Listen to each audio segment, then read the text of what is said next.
Assalamualaikum warahmatullahi wabarakatuh. Hai, aku Tarini. Hari ini kita akan membahas mengenai posisi penting di perusahaan. Sebelum lebih jauh, mari kita tahu dulu ada posisi apa saja di perusahaan. Ini dia posisi penting di perusahaan. Perusahaan yang disebut supply chain ini terdapat berbagai divisi, antara lain quality control, produksi, delivery, planner, customer service, dan SHE. Nah, itu dia macam-macam divisi yang ada di dalam perusahaan. Sekarang kita harus tahu posisi yang lebih penting dalam perusahaan itu adalah, khususnya di perusahaan ini adalah quality control.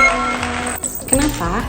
Karena dengan adanya quality control, semua produk dan semua bagian aspek yang harus diteliti, ditelaah, harus dipantau, dan mengetahui bahwa sebuah kualitas produk itu baik atau tidaknya, ya di dalam divisi ini.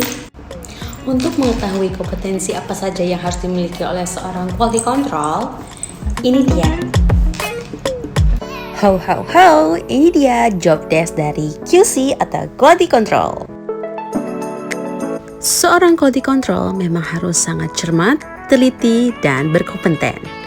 Ini dia job desk-nya, yaitu adalah pertama, sampling dan analysis for packing material, QC monthly report, prepare COA, MSDS, dan dokumentasi lainnya. Gimana? Mudah kan?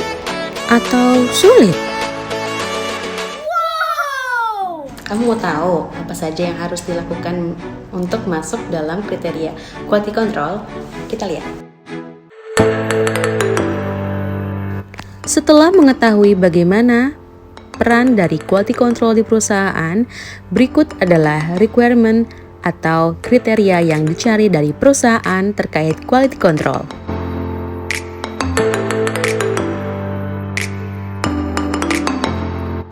Gimana?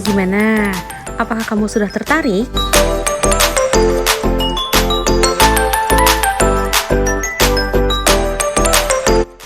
Terdapat dua strategi rekrutmen di dalam perusahaan. Ini dia strategi internal di perusahaan.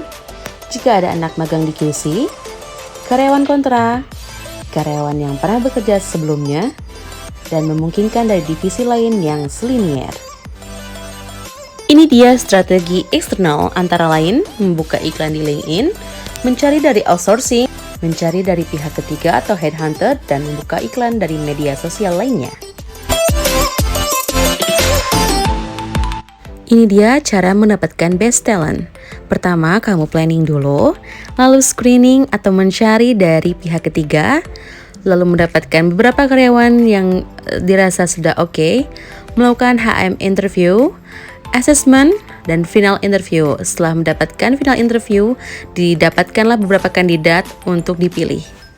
Lalu, memberikan salary calibration, offer, pre-employment check, dan akhirnya mendapatkan kandidat yang akan dipilih.